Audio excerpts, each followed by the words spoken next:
Hola de nuevo. La clase pasada habíamos trabajado el primer tipo de paralelismo, que es el paralelismo sinónimo. Recordemos que el paralelismo sinónimo tiene que ver con la repetición de las ideas en la segunda línea para darle continuidad a la primera línea. Entonces, ¿qué es el paralelismo antitético? El paralelismo antitético es todo lo contrario al paralelismo sinónimo, puesto que en el paralelismo antitético son antónimos, es decir, este paralelismo establece contraste o establece oposición entre las dos ideas del versículo. ¿Cómo así la oposición o el contraste? Son totalmente distintos. Tiene que cambiar, aunque quiere seguir la idea, va a cambiar el uso de las palabras para poder dar énfasis en lo que quiere expresar. Por ejemplo, en este versículo de Proverbios 14:34 podemos ver que el proverbista dice: la justicia engrandece la nación, pero el pecado es afrenta de las naciones. ¿Qué quiere decir esto? La justicia tiene que ver cuando la gente, cuando las personas hacen lo que le agrada a Dios, cuando las personas son justas con otras, cuando manifiestan su bondad, cuando manifiestan su amor. Cuando las personas manifiestan el amor de Dios, la bondad y la justicia de Él, pues eso hace que la nación crezca y que la nación sea hermosa y que la nación sea bien vista entre todas las naciones.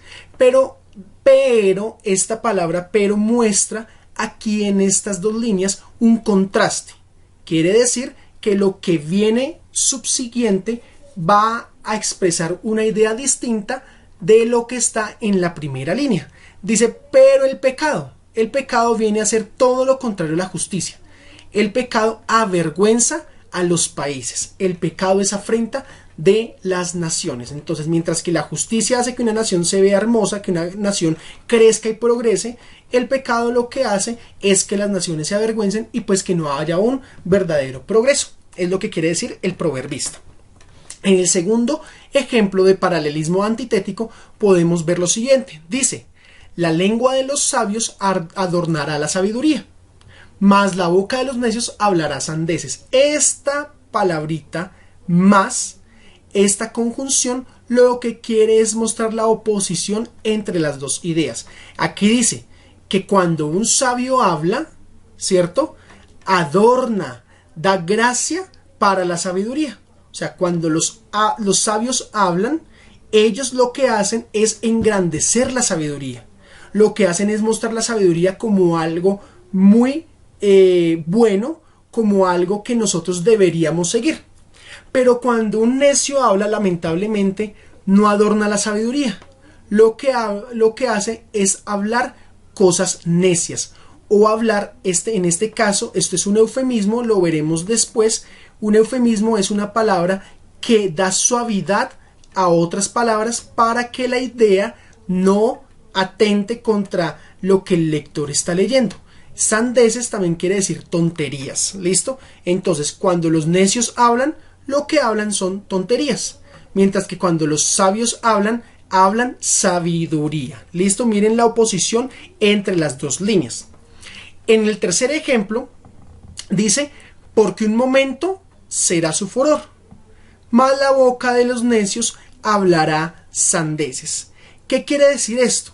Aquí nos está mostrando que en la primera línea está hablando de la ira de Dios, ¿cierto? Y en la segunda está hablando de que los necios, como en este segundo ejemplo, los necios todavía siguen hablando sandeces. ¿Listo? Otro ejemplo aquí puede ser, ellos flaquean y caen, mas nosotros nos levantamos y estamos en pie. En este salmo, lo que nos quiere mostrar es lo siguiente, que algunas personas están débiles, ¿cierto? Están en angustia, están en desesperación y por eso no quieren continuar en la vida. Pero ese pero más, ¿cierto? Este es un pero, este más funciona también como una conjunción que contrapone las dos ideas. Dice, pero hay otros que se levantan y están de pie. Miren cómo se utilizan las dos ideas para expresar algo distinto, ¿cierto? Entonces, aquí algunos flaquean y caen, algunos están cansados, pero aquí otros están fortalecidos, y siguen en pie. Otro ejemplo está en Proverbios 12. En Proverbios 12 vemos lo siguiente.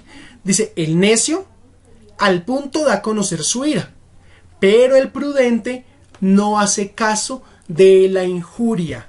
¿Qué quiere decir eso? Estas dos ideas se contrastan porque ¿quién viene a ser el necio? El necio es aquel que no actúa bien, sino que se deja llevar por su ira, es decir, actúa con ira. Pero dice que el prudente es aquella persona que actúa bien porque no hace caso de lo que los otros dicen. Entonces, en pocas palabras, injuria es cuando dicen algo malo de una persona. No hace caso de lo malo que los otros dicen. Por eso actúa bien. Mientras que el necio se deja llenar de ira por lo que los otros dicen y puede actuar de una manera imprudente. Miren lo que dice el versículo 17. Dice, el que dice la verdad proclama justicia, pero el testigo falso, engaño. ¿Qué quiere decir entonces este paralelismo? Que cuando una persona habla la verdad, está haciendo lo justo, está haciendo lo bueno. Pero cuando una persona habla cosas falsas de otra, lo que está haciendo es engañar. Y el engaño es contrario a la justicia. Entonces aquí podemos ver el contraste entre esas dos ideas. Por eso es tan importante todas las veces, todos los días, decir la verdad. Otra. Dice, hay hombres cuyas palabras son como golpes de espada, pero la lengua de los sabios es medicina. Miren tan impresionante lo que dice el proverbista. Dice que hay gente que con sus palabras le hacen daño a otras, como si las palabras fueran una espada que atraviesan el cuerpo de otra persona. Eso es una metáfora, ¿no? Y lo que nos quiere decir aquí es que a veces las palabras pueden herir, pueden golpear, pueden incluso hasta matar los sueños, la esperanza de otra persona. Pero cuando un sabio habla, ese sabio lo que hace es dar medicina. Por eso es tan importante nosotros todos los días poder darle una palabra de consuelo, una palabra de amor a las personas que nos rodean, porque eso dará descanso a su vida, porque eso será como medicina. No sabemos cómo se encuentra emocionalmente una persona y nuestras buenas palabras pueden hacer que esa persona se levante, ¿cierto? Y esa persona se mantenga en pie. Pero una palabra dura, una palabra necia puede hacer que una persona se decaiga o una persona esté en un estado muy crítico emocionalmente. El último dice, el labio veraz permanece para siempre, la lengua mentirosa solo por un momento. Si nos damos cuenta que hay también entonces paralelismo antitético, porque aquí está diciendo que las personas que hablan la verdad van a estar bien siempre o van a permanecer para siempre. Esas son las personas que muchos quieren escuchar, pero la lengua mentirosa solo por un momento. Por ahí hay un dicho que dice, más rápido cae un mentiroso que un cojo. Esto es lo que nos quiere mostrar el Proverbios 12:19, que cuando nosotros hablamos con la verdad, pues la verdad siempre va a permanecer, la verdad siempre va a tener una base sólida, pero cuando hablamos mentiras, en algún momento nos vamos a descubrir o nos van a descubrir. La próxima clase vamos a ver entonces el último tipo de paralelismo, que es el paralelismo sintético. Chicos, Dios los bendiga grandemente.